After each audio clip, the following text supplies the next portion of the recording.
कल मल्लिकार्जुन खड़गे आए थे बिहार सर, उन्होंने कहा कि मोदी नीतीश की जो दोस्ती है वो सिर्फ कुर्सी के लिए है सर, कैसे देखते हैं इसको सर? नहीं तो आप लोगों को नहीं लगता है क्या कि खड़गे साहब ने जो बातें कही हैं वो सत्य है कि सत्ता के मदान्धता में नीतीश जी उधर चले गए, नीतीश जी इधर आए थे सत्ता ही पर और कुर्सी बचाए रखने के लिए, अभी भी वहाँ हैं तो उसी के लिए हैं। कुर्सियाँ खाली थी उनकी सभा में, ये भी कुर्सियाँ खाली थी।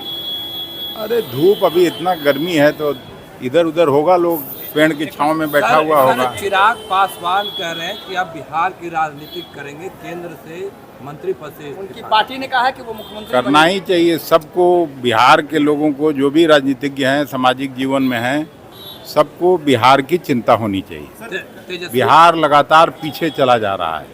तेजस्वी के नाम पर अभी भी कांग्रेस पार्टी के कई नेता हैं जो सहमति नहीं जता रहे, कर रहे बैठक महागठबंधन में मुख्यमंत्री के फेस पे, महागठबंधन में मुख्यमंत्री के फेस पे। नहीं ये सब बेकार बात है। अब तो ऑलरेडी मीटिंग हो गई तीनों चारों दलों की और सब लोगों ने तेजस्वी जी के नेतृत्व में चुनाव लड़ने का फैसला किया, वही लीडर हैं। चुनाव में अब एक्टिव अरे वही चेहरा है यार, कहाँ कोई और चेहरा। कैसे देखते हैं सीबीआई के खिलाफ? नहीं, उन्होंने सामाजिक राजनीतिक जीवन के मर्यादा को तार तार किया है, उनको माफी मांगनी चाहिए। अखिलेश सिंह क्या आने वाले दिनों में एक्टिव रहेंगे कांग्रेस की तरफ से प्रोग्राम में? क्यों नहीं एक्टिव रहेंगे? मैं एक व्यक्तिगत शादी की वजह से वहाँ मनोज सिंह चीफ सेक्रेटरी हैं लखनऊ में, उनके बेटे की शादी थी, हम लोगों से पारिवारिक संबंध है, उस समारोह में मैं शामिल होने गया था।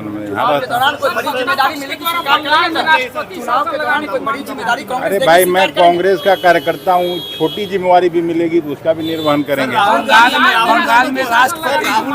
बंगाल में राष्ट्रपति शासन लगाने की मांग हो रही है, मिथुन चक्रवर्ती ने कहा है, क्योंकि वहाँ भारतीय जनता पार्टी की दाल नहीं गली, इसलिए वहाँ राष्ट्रपति शासन लगाना चाहिए। नहीं, राहुल गांधी बोस्टन में है सर, उन्होंने कहा कि फिर से एक बात दोहराई है कि इलेक्शन कमीशन कॉम्प्रोमाइज हो गया है, महाराष्ट्र के चुनाव का हवाला दिया। बीजेपी कह रही है कि ऐसे ही देश को बदनाम करते हैं बाहर में सर। अरे भाई बैलेट बॉक्स से चुनाव होना चाहिए, हम लोग शुरू से कहते हैं। ईवीएम में तो गड़बड़ी हो ही सकती है, कई लोगों ने कहा।